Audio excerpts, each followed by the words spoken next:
আজকে আমি তোমাদের পড়াবো ভূমিরূপের ওপর শিলার প্রভাব। গ্রানাইট শিলা দিয়ে ভূমিরূপ তৈরি। কথায় কথায় রাঁচি সহ সমগ্র ছোটনাগপুর অঞ্চলে প্রধানত গ্রানাইট শিলা দিয়ে গঠিত। এই প্রাচীন শিলায় ভূমিরূপটি দেখতে সাধারণত গোলাকৃতি।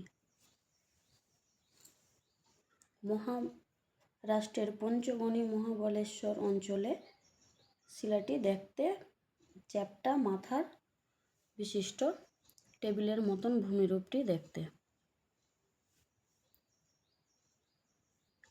এটি দাক্ষিণাত্য মালভূমির ডেকান ড্রপ অংশের অন্তর্গত। এই অঞ্চল ব্যাসল্ট জাতীয় ক্ষারকীয় শিলা দিয়ে গঠিত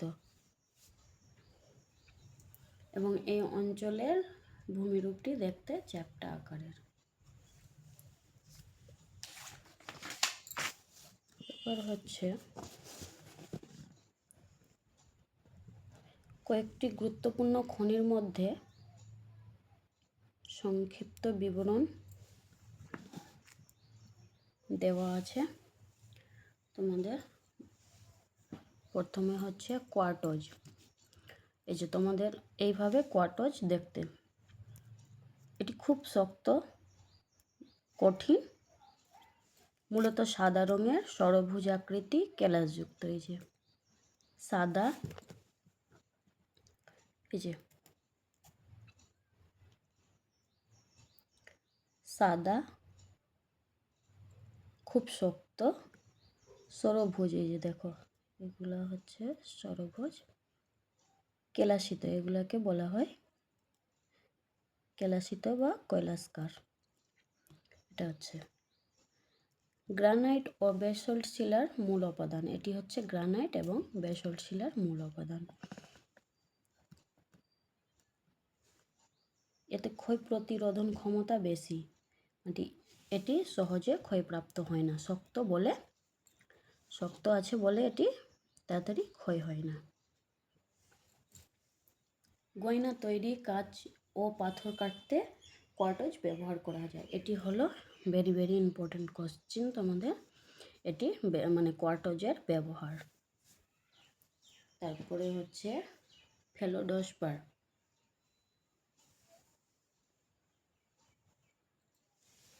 ফেলোডোস্পারটি হচ্ছে, দেখো ফেলোডোস্পার, এই যে এটা হচ্ছে অরিজিনাল, না এই টাইপের পাথর হয় আমার মনে হচ্ছে, তাই আমি তোমাদের দেখানোর চেষ্টা করছি পাথরের মাধ্যমে বোঝানোর। ফেলোডোস্পার এটি সাদা ও গোলাপি রঙের। এই যে দেখো, হালকা সাদা ও গোলাপি রঙের ফেলোডোস্পার। এটি গ্রানাইট ও ব্যাসল্টের অন্যতম উপাদান। সাদা রঙের এটি প্লাজিও ক্লেজ বলা হয়। সাদা রঙেরটাকে এটা মানে প্লাজিও ক্লেজ বলা হয়। এটি নাম, সাদা রঙেরটাকে কী বলা হয় এটা মুখস্থ করতে হবে এখান থেকে। এবার ফেলোডোস্পার মূল রাসায়নিক উপাদান হলো সোডিয়াম। আর সেরকম এটির ব্যবহার হচ্ছে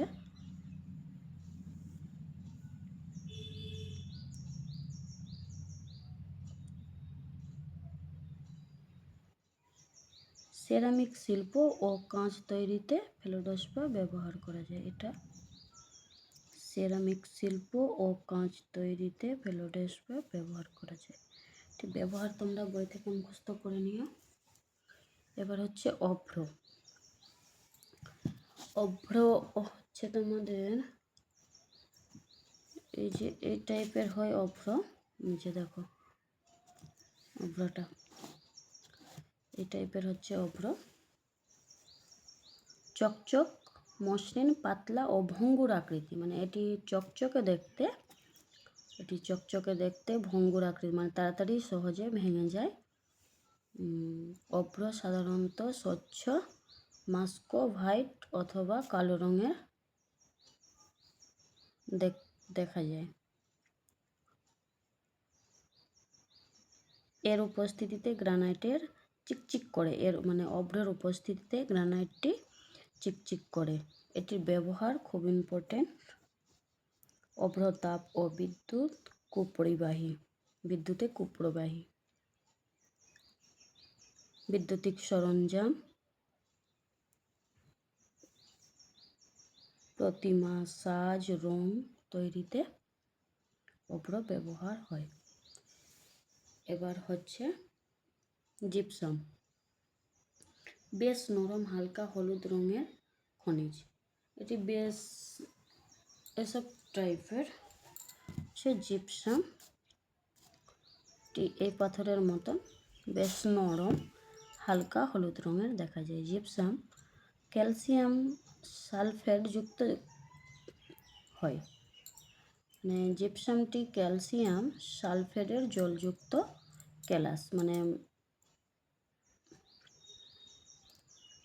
ক্যালসিয়াম সালফেট একটা উপাদান, এটার মানে এটি জিপসাম পাথরে দেখা যায় বা যুক্ত থাকে। সিমেন্ট, এটির ব্যবহার হচ্ছে জিপসামের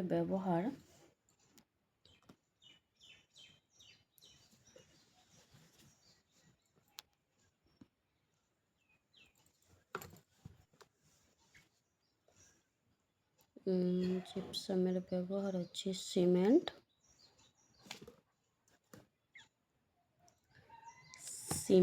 শিল্পে সার তৈরি, নির্মাণ কার্যে জিপসাম ব্যবহার করা যায়। ব্যবহার খুব ইম্পর্ট্যান্ট। এবার হচ্ছে খনিজের কাঠিন্য পরিমাপের স্কেল হলো মোহ স্কেল, যার সূচনা মাত্র 1 থেকে 10। এই স্কেল অনুসারে সর্বনিম্ন কাঠিন্য খনিজ হলো টেলক।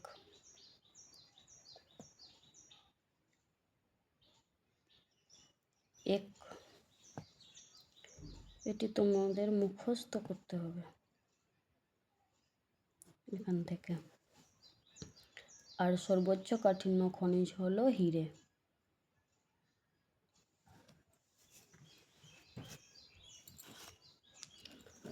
এবার হচ্ছে খনিজ ভাণ্ডার কাকে বলা হয়।